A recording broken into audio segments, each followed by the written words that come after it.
Dipersilakan duduk kembali.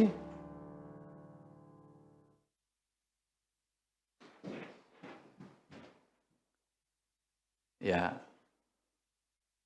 eh, ya inilah perbedaan barangkali antara gereja Anglikan dengan gereja-gereja lain. Kalau gereja lain kalau kita perhatikan, kalau menyanyi duduk, kalau berdoa berdiri, betul nggak? Perhatikan nggak?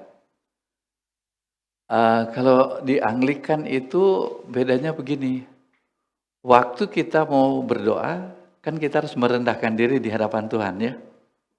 Jadi waktu kita merendahkan diri, minimal duduk gitu. Kalau perlu lebih ke bawah lagi, ya berlutut ya. Cuma karena fasilitas kita berlutut itu tidak ada, adanya di Jakarta, di All Saints Jakarta. Jadi baru dikasih kesempatan untuk berlutut. Kalau berlutut juga masih belum terlalu rendah, yaitu kayak orang Israel. Tuh, kepalanya itu harus nyentuh lantai atau tanah gitu. Itu kebiasaan orang Israel. Mungkin kita bertanya, loh, itu bukannya kebiasaan orang Islam? Jangan salah. Orang Israel itu sudah lama, sesudah orang Israel agama Yahudi, sesudah agama Yahudi agama Kristen. Ya, agama Kristen juga masih ada yang sembah begitu. Itu di gereja-gereja ortodoks. Baru kemudian datang orang Islam. Nah, orang Islam biasanya mengikuti tradisi yang sudah ada. Jadi mereka seperti gereja-gereja ortodoks. Lagu-lagu juga sebenarnya sama. Oleh karena itu di YouTube saya lihat ada ibadah gereja di sana di Timur Tengah mirip seperti di masjid. Ya, itu tradisi sana sebetulnya. Tapi kenapa kok beda dengan kita ya? Itulah reformasi. Gara-gara reformasi, lalu orang-orang yang pindah ke Amerika, enggak usah, jangan terikat dengan itulah. Mau lompat-lompat juga bisa. Nah, itulah di Amerika. Lahirlah gereja-gereja independen, yang artinya nggak mau terikat. Lalu kemudian dari sana, kemudian datang ke sini, ya, datang ke Indonesia menjadi gereja-gereja yang seperti yang kita lihat gitu. Jadi tradisi seperti itu sebetulnya itu sudah ada sejak dulu. Nah, kalau gereja Anglikan itu biasanya masih mempertahankan yang bukan hanya sekedar obat, tetapi ada maknanya. Kalau berdoa, merendahkan diri di hadapan Tuhan. Jadi ketika berdoa, kalau tidak duduk, ya berlutut gitu. Ya, merendahkan diri itu namanya. Tapi kalau memuji Tuhan, ayo mari berdiri gitu ya. Tapi cuma sampai di situ ya. Nah, kalau coba perhatikan di ibadah kita, ketika berdoa, duduk. Ketika memuji Tuhan itu bukan cuma dengan nyanyian, baca Mazmur pun itu memuji Tuhan. Tapi tidak dengan lagu atau nyanyian, tapi dengan memuji dengan kata-kata. Ya. Baik, mari kita berdoa. Bapa di surga, terima kasih untuk kesempatan pagi hari ini. Kami boleh bersama-sama beribadah. Kami bersyukur ya Tuhan atas kasih setia Tuhan yang tidak pernah meninggalkan kami sampai dengan saat ini. Terima kasih Tuhan, kami menyerahkan jam berikut ini ke dalam tangan-Mu. Dalam nama Yesus kami berdoa. Amin. Baik, saudara-saudara sekalian, tema kita adalah waspadalah di hari-hari terakhir. Nah, ini diambil dari kitab Wahyu. Nah, kitab Wahyu ini memang adalah sebenarnya suatu suasana yang memprihatinkan, ya. Jadi waktu itu orang Kristen diperhadapkan dengan apa? Dengan tekanan yang luar biasa dari pemerintah, ya. Jadi kalau kita lihat saat ini gereja dilarang ibadah, yang di Lampung ya baru-baru ya. Terus yang di mana lagi itu? Ada Ada yang baru-baru ini juga di Bekasi atau di mana? Hah? Padang. Oh ya, di Padang. Di Padang orang sementara beribadah dibubarin gitu loh. Ya. Tapi sebenarnya itu kecil. Ya, enggak seberapa dibandingkan dengan jadi sesudah Yesus naik ke surga, kemudian orang-orang yang percaya kepada Yesus, bahwa Yesus itu adalah Mesias yang dibicarakan di dalam perjanjian lama, lalu kemudian Yesus ini adalah luar biasa. Dia selama hidup, dia itu selalu memberitakan tentang kerajaan Allah. Lalu rajanya siapa? Ya dia. Dialah yang ditunggu-tunggu oleh orang Israel untuk datang memerintah menyelamatkan bangsanya itu. Nah, itulah Mesias kan? Jadi, pikiran dari orang-orang Yahudi, wah ini nggak benar ini. Yang namanya Mesias itu bukan seperti ini. Mesias itu orang yang hebat turun dari surga yang luar biasa. Dan mereka mempunyai pemikiran yang salah bahwa orang yang akan memimpin itu adalah orang yang kelihatan hebat, bukan orang miskin. Nah, Yesus kan datang dari keluarga miskin gitu kan. Dan mereka dibutahkan dengan materi. Yesus itu bukan materi, tempat tinggalnya juga nggak jelas, nggak tahu di mana, ya. Tetapi tanda-tanda orang benar itu bukan pada penampilannya, tetapi ada pada karakternya, ada pada karakter Yesus. Jadi bagaimana dia mengasihi orang lain, bagaimana dia mengajar orang lain, bagaimana dia berlawanan dengan pemerintah. Pemerintah waktu itu untuk misalnya mau mengalahkan suatu daerah, itu harus dengan kekerasan. Harus. Kita harus tunjukkan kekerasan itu supaya orang takut dan tunduk pada kita, kan begitu. Cara berpikir mereka. Nah dulu mereka lihat dari ada satu kerajaan yang paling hebat itu di mana rajanya yang terkenal sampai sekarang namanya Alexander Agung. Kalau di Islam itu namanya Iskandar Agung. Kalau di orang Barat itu dikenal sebagai Alexander the Great. Alexander the Great ini adalah anak dari Raja Makedonia yang bernama Philip kedua. Nah, Philip kedua ini punya anak namanya Alexander the Great. Papanya itu dibunuh. Si Alexander ini masih muda, masih berusia kurang lebih sekitar 16 tahun, 20 tahun, sekitar itu. Di depan matanya ayahnya itu dibunuh. Nah, singkat cerita, dialah biasa dulu anak yang mengambil alih kekuasaan dari raja. Kalau papanya raja, anaknya harus ambil alih. Itu udah ketentuan. Jadi otomatis walaupun anaknya masih kecil, contohnya di Inggris kan, di Inggris itu Raja Edward keempat, waktu pewarisnya meninggal, masih umur berapa tahun? 6 tahun. 6 tahun sudah jadi raja gitu. Kalau dulu begitu. Cuma biasanya ada yang mendampingi gitu. Misalnya omnya yang mendampingi gitu ya. Nah ini juga sama, begitu papanya mati, dia langsung walaupun masih umur 16 tahun, tapi orangnya pintar. Dia kemudian menangkap pikiran papanya bahwa untuk mengalahkan satu daerah, harus ada yang jadi tumbal. Harus ada yang jadi tumbal. Jadi, pada waktu itu, dia kerahkan tentaranya itu untuk mengalahkan Yunani, kerajaan Yunani ini kan kuat juga gitu kan, yaitu dia kerahkan itu dan arahnya itu kepada satu daerah yang tidak terlalu besar di daerah Yunani yang dikuasai oleh Spartan kalau tidak salah. Itu di satu desa itu dibunuh semua. Anak-anak dibunuh, orang tua tidak ada, pokoknya jangan ada yang tersisa. Semua rumah diratakan semua. Dan ini menimbulkan ketakutan pada daerah yang sebelah sana. Oke? Sekarang lihat ini. Wah, jadi ceritanya itu seperti itu. Dan orang di sebelah sana itu ketakutan. Cara-cara seperti itu adalah cara-cara yang dilakukan oleh orang-orang zaman dahulu, penguasa zaman dahulu. Sekarang itu masih ada yang mempraktikkan seperti ini, masih. Makanya kalau ada kekerasan-kekerasan yang kita lihat, itu sebetulnya peniruan dari cara duniawi atau cara kerajaan dulu seperti itu. Jadi jangan kaget.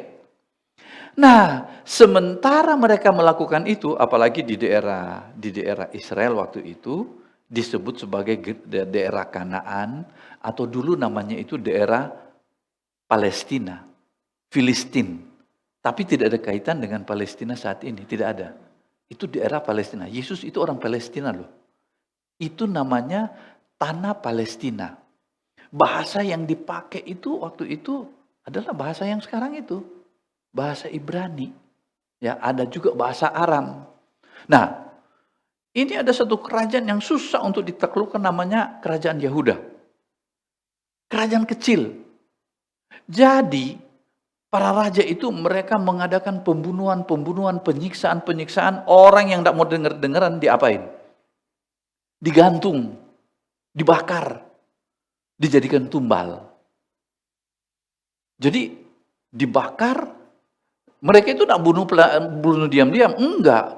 Bunuh itu harus di depan orang. Untuk apa? Menimbulkan ketakutan. Itu tujuannya. Jadi, pada waktu itu kalau ada yang coba-coba melawan pemerintah, gantung. Bunuh di depan orang, bakar di depan orang. Jadi, takut semua kan? Tapi herannya, ada satu orang yang nggak takut. Namanya adalah Yesus. Nah, Yesus ini orangnya dilawan oleh dua pihak. Pihak pemerintah, pemerintahan Romawi, dan yang kedua itu adalah pihak agama, yaitu agama Yahudi. Jadi agama Yahudi yang mempersalahkan dia, orang Roma melihat ini saingan kaisar, karena orang itu tunduk kepada dia, mau dengar dia kepada kaisar, kepada raja. Raja Herodes pada waktu itu kan, itu adalah pemerintahan boneka dari pemerintahan Roma. Jadi Yesus ini, saudara sekalian, dilihat oleh orang, mau ditangkap, orang ngamuk. Mau dibujuk, orangnya berdiri di atas kebenaran. Jadi dia itu menunjukkan kasih. Siapa yang berani mau salahkan dia? Tapi ada yang menyalahkan dia, yaitu disalahkan dari segi agama. Jadi kalau orang Kristen pun tetap baik di daerah ini ya. Orang Kristen itu membuat kegiatan-kegiatan sosial. Saya kira Ibu Natalina tahu ya. Jadi di sini ada membagikan air, proyek air minum, ya kan, membagikan sembako, membersihkan sampah-sampah di daerah sini, ya. Saya kira Ibu Natalina wakil kita untuk di sini ya, untuk kelompok itu. Pak Denny Kusoy di PGPK, ya. Reverend Daniel itu di PGIS, ya PGIW lah di Bandung ini. Nah, jadi walaupun kita sudah baik dengan semua orang, tapi kalau ini kebencian agama itu ada, tetap kita salah. Kita berbuat baik pun masih disalahin, apalagi kalau bikin salah. Contohnya, ya, yang Gubernur Jakarta waktu itu, Ahok, salah sedikit. Ya memang salah. Dikit. Kalau yang orangnya dia suka, seperti kita juga. Kalau kita simpati dengan orang itu, biar dia salah, maklumlah, enggak apa-apa. Tapi kalau sudah ada kebencian sama orang itu, salah sedikit, itu dijadikan persoalan besar. Nah, oleh karena itu, saudara sekalian, situasi ini sudah ada di masa lalu, malah masa lalu itu lebih parah daripada yang sekarang ini. Nah, tetapi kita juga jangan salah bahwa ada satu penggoda. Saya tidak mengatakan satu kuasa ya. Makanya saya agak terganggu dengan orang yang mengatakan bahwa ini adalah kuasa iblis. Apakah ada dua penguasa? Yang saya tahu, penguasa satu-satunya itu hanyalah Tuhan. Penguasa satu-satunya hanyalah Yesus. Karena dialah yang pernah mengalahkan kematian dan bangkit pada hari yang ketiga. Ini penguasa yang benar. Orang penguasa aja yang apa namanya itu yang kaisar Prancis itu siapa namanya yang terkenal itu orangnya pendek tapi sangat berkuasa, namanya siapa? Napoleon Bonaparte. Napoleon Bonaparte jangan salah, itu orang panglima perang loh. Terkenal dia. Badannya pendek tapi jangan dicoba-coba. Dia itu ditaati oleh tentara. Mau mati pun asal perintah Napoleon, ikut. Tapi Napoleon harus tunduk kepada Yesus. Waktu Napoleon dibuang di sebuah pulau yang bernama Saint Helena, dia bilang sama ajudannya, sama orang yang jaga dialah, coba kau lihat itu di dinding itu gambar siapa itu? Dia bilang itu gambar Yesus. Lalu dia kasih komentar, dia bilang begini, orang itu yang berhasil menguasai dunia ini. Kenapa? Kalau saya dengan kawan-kawan mau coba taklukkan dunia ini dengan kekerasan dan gagal. Semua penguasa yang ada di dunia ini mau coba dengan cara seperti itu, gagal. Tapi orang ini berhasil. Siapapun tunduk kepada dia. Sekarang yang jadi pengikut dia bilang itu jutaan orang. Tunduk pada dia. Tapi dia tidak mengalahkan dengan kekerasan. Tapi dengan kasih. Itu komentar orang penguasa itu, Napoleon. Ya.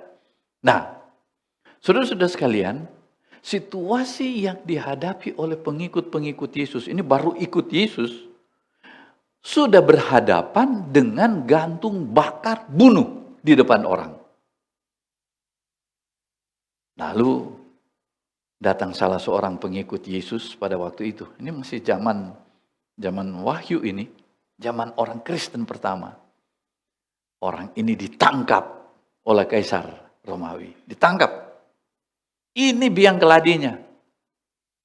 Nah, dia agak lebih tua dari saya. Beda 20 tahun lah dengan saya. Namanya adalah Polikarpus. Muridnya dari Yohanes itu, yang tulis Injil itu. Nah, waktu dia ditangkap, dia dipertontonkan di atas panggung dan kaisar ada di situ. Supaya semua orang dengar. Jadi di stadium itu, raja bilang begini kepada pemimpin orang Kristen waktu itu namanya Polikarpus, Bapak itu sudah tua. Bapak itu layaknya menikmati keindahan di kerajaan ini. Asal satu, sangkal Yesus di depan banyak orang ini. Saya akan selamatkan engkau. Tapi kalau engkau tidak mau, maka ini tiang gantungan ini sudah tersedia buat Anda, dan api itu akan membakar Anda pelan-pelan dan Anda akan mati. Disaksikan oleh orang banyak ini. Karena memang sistemnya begitu kan. Udah. Apa kata Polikarpus? Polikarpus bilang begini.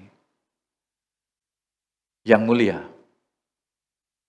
saya sudah hidup selama 86 tahun.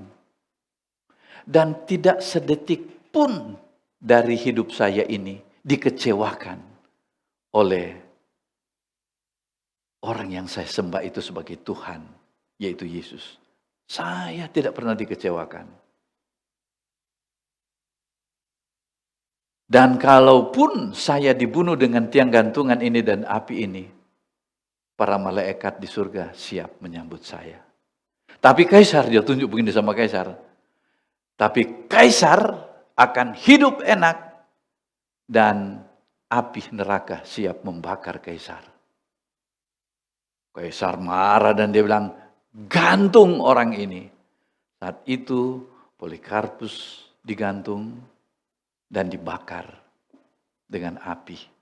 Disaksikan oleh orang banyak. Tapi orang banyak waktu itu bukannya takut. Teorinya kan bikin siksa orang di depan mereka. Pasti takut mereka. Ini justru enggak takut. Enggak takut. Iman mereka melihat seorang yang punya iman besar kepada Yesus, yaitu Polikarpus, yang sudah didahului oleh murid-murid Yesus yang tidak takut terhadap intimidasi, tidak takut pada apapun. Mereka katakan iman kepada Yesus ini lebih penting dari apapun. Nah, saudara-saudara, inilah pergumulan iman yang ada pada waktu itu. Nah, sekarang saudara-saudara sekalian, kalau kita bandingkan dengan saat ini, kok kenapa yang seperti ini tidak terjadi pada saat ini? Jangan salah, jangan salah. Si iblis itu yang saya bilang tadi, dia memang tidak berkuasa. Ingat itu ya. Anda percaya Yesus, seharusnya iblis yang menggigil ketakutan melihat Anda. Betul loh. Ketika Anda membaca firman, karena iblis itu takut dengan orang yang baca firman. Ya. Makanya di Warta Jemaat itu, di halaman kedua itu, ditaruh daftar bacaan. Anda baca aja itu. Iblis menggigil ketakutan. Dan yang kedua, ketika Anda berdoa, di situ iblis paling takut. Jadi Anda usah takut sama iblis. Cukup dua. Baca firman Tuhan, dan berdoa. Disitulah letak iman Anda. Gitu. Jadi, aduh saya takut siapa? Satu-satunya penguasa di dunia ini hanyalah Yesus. Ingat itu ya. Ya. Nah, saudara-saudara sekalian, orang-orang pada waktu itu melihat bahwa iman kepada Yesus itu luar biasa. Dan yang terjadi ialah penguasa, orang-orang Romawi, penguasa Romawi pada waktu itu, dan orang-orang yang belum percaya Yesus, malah mereka kemudian yang ketakutan. Loh, ada apa dengan orang-orang ini? Kok tidak takut dengan kematian? Tidak takut dengan penyiksaan? Nggak takut. Sama seperti ibu-ibu, inang-inang, orang Batak, yang di Lampung itu ya, berhadapan dengan orang yang matanya, ganas, yang siap mau membunuh orang, tapi dia aduh Pak, malah nangis, dia berlutut di depan mereka, nggak takut. Laki-laki di belakang semua, nggak ada yang berani. Ibu-ibu kan, coba Anda lihat kalau ketika ibadah dibubarkan, yang maju adalah inang-inang. Iya kan? Ibu-ibu maju. Dan saudara-saudara sekalian, itulah demonstrasi iman yang luar biasa. Berani menghadapi apapun juga. Berani menghadapi penderitaan. Berani menghadapi kesulitan. Berani menghadapi, tapi jangan salah. Jangan sampai kesusahan sendiri ya yang dibuat. Kalau kesusahan sendiri takutlah. Ya kan? Tapi kalau kita menghadapi penderitaan kesusahan yang bukan karena kita, bukan ulah kita, jangan takut. Jangan takut. Toh kita juga mau mati semua juga kan. Jadi kita tidak boleh takut dengan apapun karena apa? Kita punya penguasa yang ada mendampingi di dalam kita, yaitu Yesus yang diwakili oleh Roh Kudus. Roh Kudus itu ada di dalam kita dan dia itu adalah Yesus. Yesus ada di dalam kita dan itulah Roh Kudus. Dia ada di dalam kita. Kita tidak usah takut. Nah, saudara-saudara, kembali lagi kepada si iblis itu. Saya tidak sebut dia sebagai penguasa, sebab apa? Dia sudah dikalahkan oleh Tuhan Yesus, betul nggak? Dikalahkan waktu kapan? Waktu Yesus mengalahkan kematian. Dia mengalahkan juga iblis itu. Ketika dia bangkit dari kematian, kuasa-kuasa, roh-roh jahat itu ditaklukkan oleh Yesus sendiri. Dan kita, orang-orang yang percaya kepada Yesus, adalah pemenang-pemenang. Roma pasal 15 itu mengatakan bahwa kalau kita di dalam Kristus, siapa lawan kita? Tidak ada lawan. Tidak ada. Saudara tidak usah takut dengan ancaman. Apakah itu ancaman ekonomi? Ancaman-ancaman lain? Tidak usah khawatir. Tidak usah khawatir dengan itu. Waduh, bagaimana masa depannya? Bagaimana masa depan anak saya? Bagaimana masa depan saya? Dan seterusnya. Ada Yesus. Kita sebenarnya tinggal berdiri sebagai orang pemenang. Karena Yesus yang berperang buat kita. Kalaupun Anda masih mengalami kesulitan, kesusahan saat ini, ingat, ini tinggal menunggu waktu untuk saya meraih kemenangan itu. Kemenangan juga sudah ada, tinggal menunggu waktu. Kita sedang melihat bagaimana Yesus berperang demi kita. Nah, tapi iblis, walaupun dia bukan penguasa, tapi dia masih punya siasat. Betul nggak? Justru karena dia nak berkuasa, tapi dia itu masih hidup. Dia nak berkuasa, tapi dia masih ada. Dalam bentuk apa? Dia ini adalah orang, makanya disebut dengan demon. Demon itu adalah orang pintar. Yang berusaha untuk menggoda kita. Dia berusaha untuk menggoda kita. Dengan caranya sendiri. Salah satu godaan iblis itu adalah, ya orang sudah tahu dengan 3 takhta, perebutan kekuasaan. Di gereja pun ada perebutan kekuasaan ya. Kita bersyukur bahwa di Anglikan itu tidak ada. Malah sedang bertanya-tanya, aduh kapan saya diturunkan, kapan saya mau dibebaskan, walaupun kita tidak boleh berpikir seperti itu ya. Dan yang kedua adalah harta. Tahta, harta, dan terakhir apa? Wanita. 3 ta ini. Itu menjadi godaan bagi setiap orang. Dan ini 3 ta ini dipakai oleh iblis. Coba kan Anda lihat. Si si hamba Tuhan tidak jatuh dalam korupsi. Tapi dia, dia hancur oleh karena perebutan kekuasaan. Ya. Kedua, harta. Ada orang yang tidak jatuh dalam kekuasaan, tapi dia tergoda oleh harta untuk memiliki, punya ini, punya itu. Dan kalau punya dia ini direbut oleh orang, dia bisa gila. Dan yang ketiga, dia nggak jatuh di takhta, dia nggak jatuh di harta, dia jatuh di wanita. Makanya banyak yang selingkuh, diam-diam, dan kemudian pergi dengan wanita. Saya dengan Ibu Ertina ketemu dengan seorang yang dulu rajin di persekutuan. Kok istrinya kok berubah gitu. Istrinya kok berubah gitu. Cuma kan kita nggak enak lah gitu kan. Jadi kita lihat kok istrinya berubah. Rupanya memang kita sudah dengar juga sih. Tapi itulah godaan. Iblis tidak berkuasa tapi dia itu pintar berayu, jangan salah. 3 ini dia pakai gitu. Tapi saya sudah tambah, bukan lagi cuma 3 tah. Tapi ada satu lagi, yaitu gadget, HP. Bukan HP-nya, tapi isi di HP itu. Mulai dari WA. Memang di HP juga kan ada Alkitab juga kan.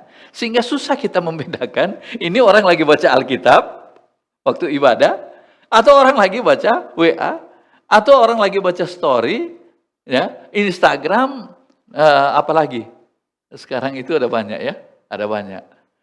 Jadi saya itu kalau orang lagi di waktu kemarin itu saya ke Denpasar, Bali. Saya lihat ada berapa anak muda, saya lagi pimpin itu, lihat. Tapi saya nggak bisa buat apa-apa kan, nggak bisa. Karena apa? Dia mungkin lagi baca ayat Alkitab, saya juga nggak tahu. Atau dia lagi baca WA, itu juga saya nggak tahu. Gitu. Tapi saya mulai curiga ketika dia begini-begini, terus dia senyum. Gitu, lagi baca WA rupanya, gitu kan. Nah, ini adalah kaisar baru. Kalau dulu kaisar Roma menampakkan diri, orang langsung takut. Tapi sekarang ini ada penguasa lain, penguasa dalam tanda kutip ya, godaan lain. Yang menarik orang-orang Kristen itu adalah gadget, HP, game. Dan ini saudara sekalian, ada satu anak muda yang mengalami gangguan kejiwaan hanya karena tiap hari begini terus. Tapi rupanya di situ mulai dulu dengan WA, mulai dulu dengan ngobrol, lalu game kecil-kecilan, lalu game online dan masuk kepada money game. Game pakai uang. Game pakai uang. Nah, Mulai dari itu ATG itu kan sama juga kan?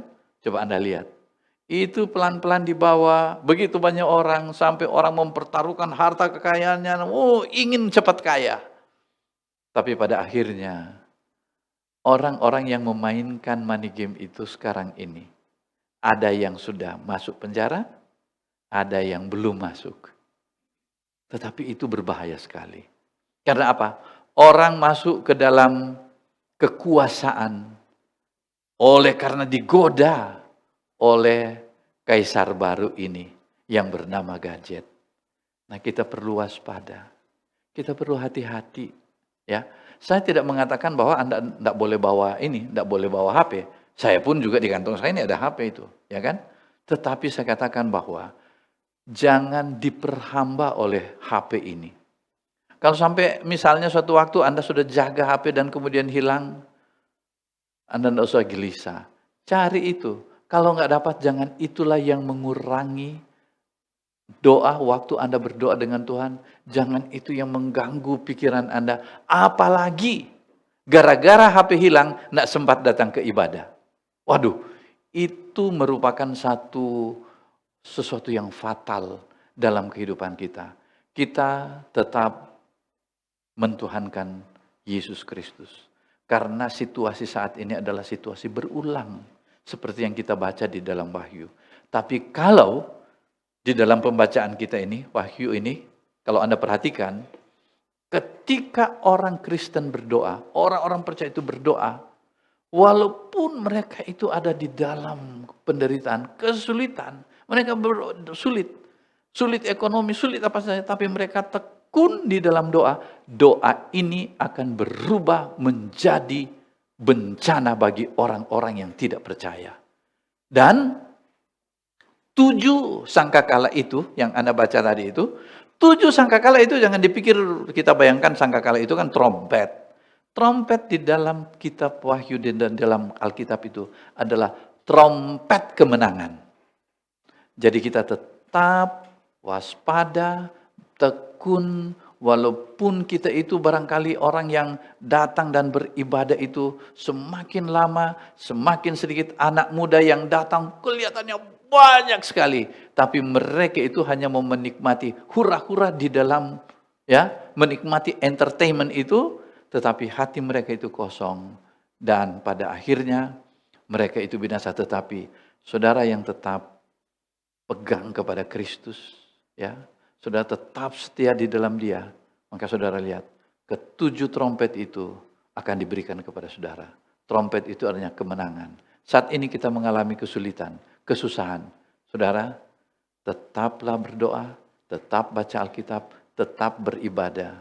Maka ujung-ujungnya malaikat Tuhan akan berikan ini trompet kemenangan. Dan trompet itu hanya dapat ditiup oleh orang yang penuh sukacita dan penuh kebahagiaan.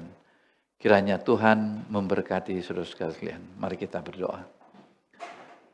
Bapa di surga, terima kasih untuk kasih setia Tuhan yang telah memberikan kepada kami kesempatan untuk kami boleh beribadah, dan biarlah janji Tuhan dengan memberikan kepada kami trompet kemenangan itu boleh terjadi dalam hidup kami. Dalam nama Yesus Kristus kami berdoa. Amin.